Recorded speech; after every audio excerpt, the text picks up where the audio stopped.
நல்ல சுற்றி போட்ட சண்டை ஒரு காமெடி. அது சாப்பிட்டு விட்டு தான் தலையில் போட்டால் வலிக்கும், லைட்டாக போட்டாலும் வலிக்கும்ல. டைரக்டர் டைலாக் ஆகிட்டார் கோபாலகிருஷ்ணா, நடு மண்டல் நச்சுன்னு போட்டாங்க, அது நடு மண்டல் விட மாட்டேங்குது, இங்கே விழுது இங்கே விழுது இங்கே விழுது. அவன் வடிவேல் கேட்குறான், டேய் என்னடா வேணுட்டே பண்ணே, நானா பண்ணுறேன், அது தானே அப்படி விழுதுப்பா, அது சாப்பிட்டு விட்டு சரி வெயிட்டானா டக்குன்னு போகும், இது சைடில் போகும். அது மாதிரி நடந்தது. அது மாதிரி விஜய் சார் வந்து ரொம்ப அற்புதமாக பாடுவார். அந்த ஷூட்டிங் வர வரைக்கும் எனக்கு தெரியாது. நம்மளாம் போய் முதல்ல டைரக்டருக்கு டைலாக்லாம் கேட்டுக்கிட்டு அப்படி பண்ணிட்டு இப்படி பண்ணிட்டு என்னமோ அதை ப்ரிப்பேர்லாம் பண்ணிகிட்டு இருக்கோம்ல, அவர் அதெல்லாம் பண்ண சைலண்ட்டாக இருப்பார். வந்து ஸ்பாட்டில் நடிச்சாருன்னா அற்புதமாக நடிச்சு போயிடுவார். அது எப்படி தான் அவருக்கு அவர் அந்த பான் கிஃப்ட்னு நினைக்கிறேன் அவருக்கு. அதே மாதிரி ஆமாம், பான் கிஃப்ட் அவருக்கு. அது மாதிரி டப்பிங் கூட சரி, நான் போனால் ஒரு டப்பிங் ஒரு லூப் வந்து ஒரு 4 தடவை பேசுவேன்.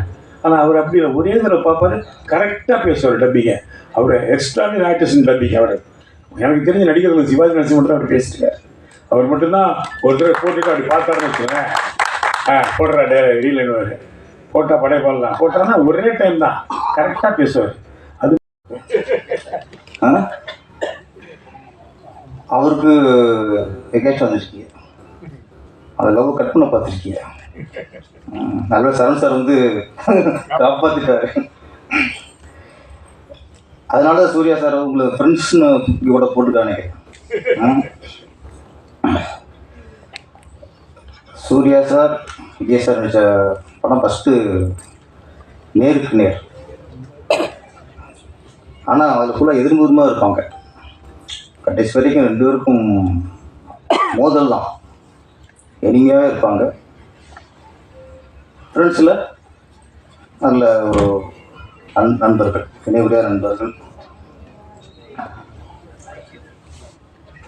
ஃப்ரெண்ட்ஸ் வந்து நீங்கள் சொன்னீங்க ஸ்கூல் படிக்கும்போது பார்த்தேன்ட்டு, நான் காலேஜ் படிக்கும்போது பார்த்தேன். எது சொன்னால் நான் காலேஜ் படித்தேன்னு தெரியுங்கள, அதுக்காக நம்ம படித்தா ஒத்துக்க மாட்டாங்க. இந்த மாதிரி நேரத்தில் அவங்க பதிவு பண்ணிட்டு இருக்கணும்.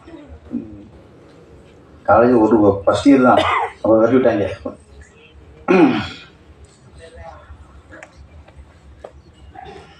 ஃப்ரெண்ட்ஸ்